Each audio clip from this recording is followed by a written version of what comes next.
সবাইকে স্বাগত জানাচ্ছি ২১শে বিজনেসে। সঙ্গে আছি হিরো জুম্মান। এই সপ্তাহের ৫ কার্যদিবসের মধ্যে আজসহ মোট ৩ কার্যদিবস নিম্নমুখী প্রবণতা লক্ষ্য করা যাচ্ছে। যদিও আমরা প্রথম কার্যদিবসের পরে ২ কার্যদিবস ঊর্ধ্বমুখী প্রবণতা দেখেছিলাম। গতকালও দিনের শুরুটা হয়েছিল ঊর্ধ্বমুখী প্রবণতা দিয়ে, তবে বেলা শেষে সেল প্রেশারের কারণে আমরা দেখেছি সূচক নিম্নমুখী প্রবণতা দিয়ে শেষ হয়েছে। এই সপ্তাহে সর্বমোট ৬০ পয়েন্টের মতো বৃদ্ধি পেয়েছে সূচক। আজ দিনের শুরুতে সূচক ২০ পয়েন্টের মতো বৃদ্ধি পেলেও এখন ব্রেক ইভেনের কাছাকাছি রয়েছে। সেই হিসেবে সূচক অবস্থান করছে ৪,৯৪১ পয়েন্টের কাছাকাছি। আপনাদের সামনে কিছুটা তথ্য তুলে ধরছি। গত ১৫ মাসে শেয়ার বাজার কতটুকু এগিয়েছে বা পিছিয়েছে, এই তথ্য আপনাদের সামনে তুলে ধরছি পাকিস্তান এবং শ্রীলঙ্কার সাথে কম্পেয়ার করে। পাকিস্তান স্টক এক্সচেঞ্জে এই পর্যন্ত কেএসি 100 ইন্ডেক্স যেটি রয়েছে, এক বছরে ৫২.৫ অর্থাৎ ৫৩% বৃদ্ধি পেয়েছে। এক মাসে বৃদ্ধি পেয়েছে ৭.১৯ পয়েন্ট, যা পার্সেন্টেজে 0.06%, কিন্তু ইয়ারলি যদি আমরা হিসাব করি প্রায় ৫৩% বৃদ্ধি পেয়েছে পাকিস্তানের স্টক এক্সচেঞ্জ। কেএসি 30 ইন্ডেক্সও বৃদ্ধি পেয়েছে ৫০ পয়েন্টের মতো, ৫০%-এর মতো, অর্থাৎ অর্ধেক বৃদ্ধি পেয়েছে এবং 50% গ্রোথ নিয়ে আগে যা ছিল 150%-এ অবস্থান করছে। কেএসি এটি ৪৫.৬৫% বৃদ্ধি পেয়েছে, অর্থাৎ এটিও প্রায় অর্ধেকের মতো বৃদ্ধি পেয়েছে। সব কিছু মিলে পাকিস্তান স্টক এক্সচেঞ্জ এক বছরে অর্ধেকের চেয়েও বেশি বৃদ্ধি পেয়েছে। একই চিত্র রয়েছে শ্রীলঙ্কার স্টক এক্সচেঞ্জেও। অন্যদিকে বাংলাদেশে এক বছরে ১৮% কমেছে ডিএসইএক্স প্রধান সূচক, অর্থাৎ পুরো পুঁজিবাজার কমেছে ১৮%-এর মতো। শ্রীলঙ্কার যে ইন্ডেক্স রয়েছে এটি ৬১.৪৯% বৃদ্ধি পেয়েছে এক বছরে। সেই হিসেবে বলা যেতে পারে ৬২% বৃদ্ধি পেয়েছে, যেটি আমরা কয়েক মাস আগে দেখেছিলাম প্রায় ৮০% বেশি বৃদ্ধি পেয়েছিল। পুরো বিশ্বের টালমাটাল অবস্থায় পাকিস্তান এবং শ্রীলঙ্কা ঠিকই এগিয়ে যাচ্ছে এবং এক বছরে নর্মাল অ্যাভারেজ দেখা যায় যে ১০ থেকে ২০% মতো, কিন্তু সেই জায়গায় আমরা দেখতে পাচ্ছি ৫০ থেকে ৬০% মতো বৃদ্ধি পেয়েছে এক বছরের মধ্যে। কিন্তু বাংলাদেশে চিত্র ব্যতিক্রম। বাংলাদেশে এখন সূচকের অবস্থান রয়েছে ৪,৯৪১ পয়েন্ট।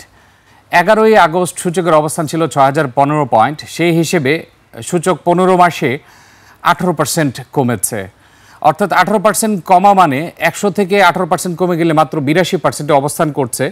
তবে ইন্ডিভিজুয়াল শেয়ার ওয়াইজ আমরা জানি যে অনেক শেয়ারের ক্ষেত্রে 50%-এরও বেশি কমে গিয়েছে। এই একটানা দরপতন ১৫ মাস ধরে এর কিন্তু কোনো ঊর্ধ্বমুখী প্রবণতা আমরা দেখতে পাচ্ছি না ইন জেনারেল, এবং আপনারা জানেন মাঝে মাঝে কিছুটা উত্থান হয়। এবং এক্ষেত্রে আপনাদেরকে জানিয়ে রাখি, ডিসেম্বর মাসকে ক্লোজিং মাস বলা হয়।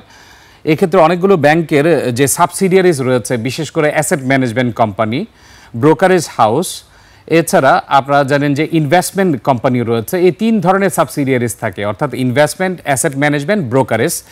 এই ৩টি সাবসিডিয়ারির ক্লোজিং হয়ে থাকে ডিসেম্বরে। যদিও বাজারে গুজব রয়েছে যে এই ৩টি সাবসিডিয়ারির প্রত্যেকটি ব্যাংকের টোটাল প্রায় ২০টির মতো সাবসিডিয়ারি রয়েছে, এগুলোর সেল প্রেশার আসতে পারে এবং এ নিয়ে গুজব রয়েছে বাজারে। তবে আপনাদেরকে জানিয়ে রাখি, বছর শেষে যে শুধুমাত্র সেল প্রেশার দিয়ে থাকে তা কিন্তু নয়, পুরো বছর ধরেই অ্যাভারেজিং করতে থাকে। আর আরেকটি বিষয় হচ্ছে, যখন আপনারা জানেন যে মার্কেটে পুরো পতন ঘটে, তখন কিন্তু সাধারণ বিনিয়োগকারীদের পাশাপাশি প্রাতিষ্ঠানিক বিনিয়োগকারী এবং সাবসিডি যারা রয়েছে তারাও লসে থাকে, এবং লসে থাকা অবস্থায় কিন্তু ওয়েটেড অ্যাভারেজ করা ছাড়া, অর্থাৎ কিনে অ্যাভারেজ করা ছাড়া অন্য কোনো উপায় থাকে না। অনেক সময় সেক্ষেত্রে রিয়েলাইজ নাও হতে পারে। সব কিছু মিলে এই বিষয়টি নিয়ে গুজব রয়েছে এবং এর মিশ্র প্রতিক্রিয়া রয়েছে। তবে গত ১০ বছরে যদি আমরা হিস্ট্রি দেখি, ডিসেম্বর মাসে পতন হয়েছে এরকম রয়েছে ২ থেকে ৩টি বছর, বাকি ৭টি বছর কিন্তু ডিসেম্বর মাসে ভালোই গিয়েছে ঢাকা শেয়ার বাজারের অ্যাভারেজ অন্যান্য মাসের তুলনায়। সেই হিসেবে বলা যেতে পারে যে এই মাস শেষে বোঝা যাবে যে আসলে এই মাসটিও ভালো যাচ্ছে নাকি খারাপ যাচ্ছে। তবে রাজনৈতিক অস্থিরতাও কিছুটা কমে যাচ্ছে এখন। আপনারা জানেন নির্বাচনে তফসিল ঘোষণা আসতে পারে যে কোনো মোমেন্টে, এবং এই তফসিলের যে বিস্তারিত সেগুলো আসতে পারে। সব কিছু মিলে নির্বাচন নিয়েও কিন্তু দিক নির্দেশনা আসছে, এবং যে কারণে বলা হচ্ছে যে নির্বাচন নিয়েই যখন অনিশ্চয়তা তৈরি হয় তখনই বাজারে পতন হয়। কিন্তু শেয়ার বাজারে আমরা দেখেছি নির্বাচনের সাথে সম্পর্ক খুবই কমই থাকে অনেক ক্ষেত্রে, কারণ আপনারা জানেন যে ২০১০ সালে যে উত্থানটি হয়েছিল সেক্ষেত্রে কিন্তু ওই বছরটি নির্বাচনের বছর ছিল না, তারপরে কিন্তু আমরা ব্যাপক উত্থান দেখেছি। যদিও পরে পতন ঘটেছিল, ব্যাংকগুলো এক্সপোজার লিমিটের বাহিরে বিনিয়োগ করার পর সেগুলো যখন অ্যাডজাস্ট করতে হয়েছিল তখন কিন্তু বাজারে ব্যাপক প্রভাব পড়েছিল, কিন্তু নির্বাচন নিয়ে কোনো রিলেশনশিপ কিন্তু আমরা এস্টাবলিশ করতে পারিনি। সব কিছু মিলে শেয়ার বাজার এখন যে গতিতে রয়েছে, এখনও কিন্তু তলানিতেই রয়েছে, এখনও সূচক 5,000 পয়েন্টের নিচে রয়েছে। আজ এখন পর্যন্ত সূচকের অবস্থান 4,941 পয়েন্টে রয়েছে, লেনদেন হয়েছে 250 কোটি টাকার কিছুটা বেশি। সব মিলিয়ে লেনদেনের গতিও অনেকখানি কমে গিয়েছে। এই বছর আপনারা জানেন রাজনৈতিক অস্থিতিশীলতার পাশাপাশি আমাদের যে ম্যাক্রো ইকোনমিক ইন্ডিকেটর রয়েছে সেগুলো খুব একটা বেশি ভালো নেই সার্বিকভাবে, যার কারণে আমরা বলতে পারি যে এর কিছুটা প্রভাব পড়তে পারে। এবং আপনারা জানেন যে মানি মার্কেটের যে সুদ হার কিছুদিন আগে কমছিল সেটি কিন্তু আবারও বাড়ছে। তো সব কিছু মিলে এই বিষয়গুলো যদি আমরা বিবেচনা করি, পুঁজিবাজারের এখন যে অবস্থান আছে এই অবস্থান থেকে খুব একটা বেশি নিচে যাওয়ার স্কোপ নেই, এবং পুঁজিবাজার এখন যে তলানিতে আছে একটি মাত্র উপায় রয়েছে, সেটি হচ্ছে উপরে ওঠা। এবং উপরে ওঠা মানে হচ্ছে সূচকের আগের অবস্থানে যাওয়া। এটি আগে হোক পরে হোক সেটি যাবেই, হয়তো বা 2-3 মাস 6 মাস সময় লাগতে পারে, বাট সূচক কিন্তু তার অবস্থানে যাবে। এবং আমরা বাজার বিশ্লেষক সহ পুঁজিবাজার সংশ্লিষ্ট যারা রয়েছে তাদের সাথে কথা বলে আমরা জানতে পেরেছি যে প্রাতিষ্ঠানিক বিনিয়োগকারী যারা রয়েছে তারা কিন্তু এখনকার প্রাইসে কিছু কিছু করে অবস্থান নিচ্ছে, এবং এটি কিন্তু নিশ্চিত হওয়া গিয়েছে তাদের বাই প্রেশার দেখে। এক্ষেত্রে আপনারা যদি এই মাসের শেষে যে ডেটা আসবে তখন বোঝা যেতে পারে যে প্রাতিষ্ঠানিক বিনিয়োগকারীদের অংশগ্রহণ কিছুটা করে হলেও বাড়ছে অন্যান্য মাসের তুলনায়। তো দেখা যাক সপ্তাহের শেষ কার্যদিবসটি ঊর্ধ্বমুখী প্রবণতা দিয়ে শেষ হতে পারে কিনা, নাকি গতকালের মতো নিম্নমুখী প্রবণতা দিয়ে শেষ হবে। দেখা যাক আজ দিন শেষে লেনদেনের গতি কেমন দাঁড়ায়। আমরা এখন দেখে নিব মোট লেনদেন হওয়া কোম্পানিগুলোর মধ্যে কতগুলো কোম্পানি বৃদ্ধি পেয়েছে, সূচকের বর্তমান অবস্থান কী রয়েছে, এর পাশাপাশি লেনদেনের গতি কেমন রয়েছে। এর পাশাপাশি আপনাদেরকে সেক্টর ওয়াইজ মুভমেন্টটা একটু দেখিয়ে দিচ্ছি।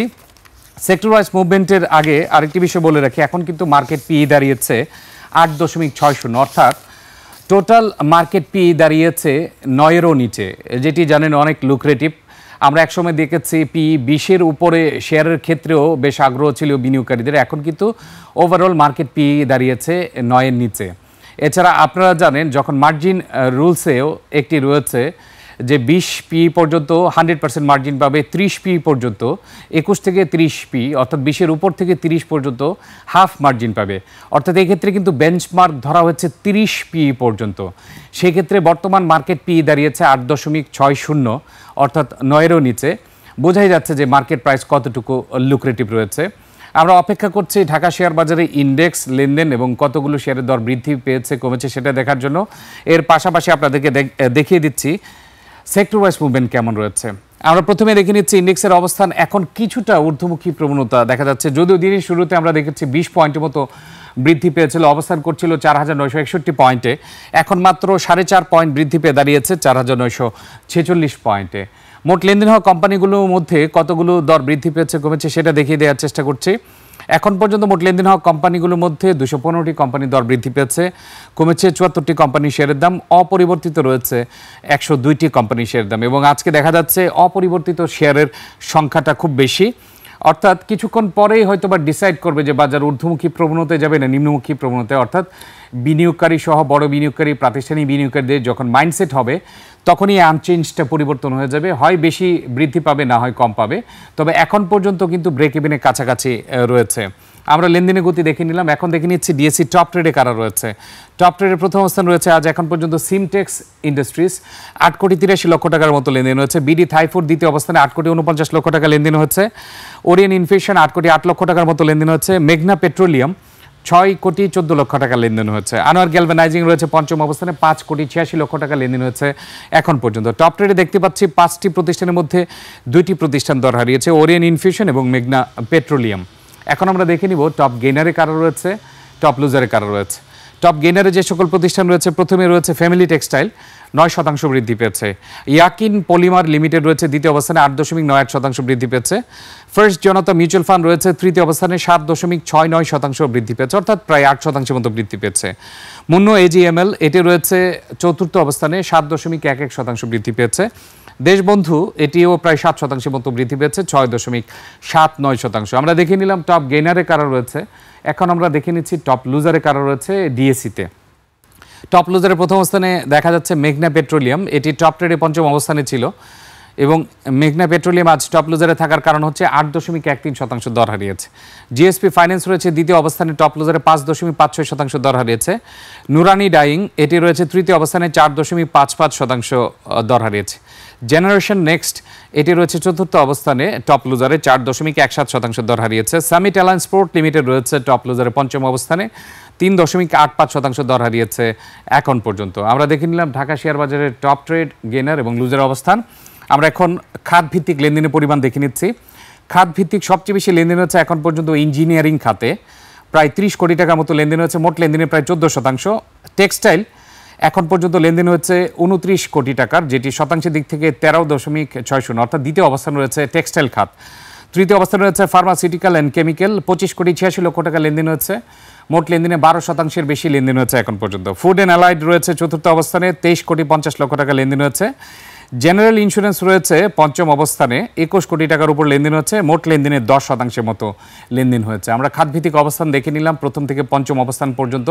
সব কিছু মিলে সপ্তাহের শেষ কার্য দিবসটি কেমন যাবে সেটি দেখা যাবে আর 1 ঘন্টার মধ্যেই, এবং এক্ষেত্রে যেহেতু ওঠানামার মধ্যে রয়েছে, আজ পসিবিলিটি রয়েছে যে দিন শেষে হয়তো বা পজিটিভ হতে পারে। এবং আপনারা দেখছেন যে সূচক দিনের শুরুতে 21 পয়েন্ট বৃদ্ধি পাওয়ার পরে সূচক কিছুটা নেগেটিভও চলে গিয়েছিল। এখন কিন্তু আমরা আবার দেখছি সূচক ব্যাকআপ হয়েছে এবং 5 পয়েন্টের মতো ঊর্ধ্বমুখী প্রবণতা রয়েছে। কিছু কিছু করে লেনদেনের গতিটাও বৃদ্ধি পাচ্ছে। সব কিছু মিলে বোঝা যাচ্ছে হয়তো বা সপ্তাহের শেষ কার্যদিবস ঊর্ধ্বমুখী প্রবণতা দিয়েও শেষ হতে পারে।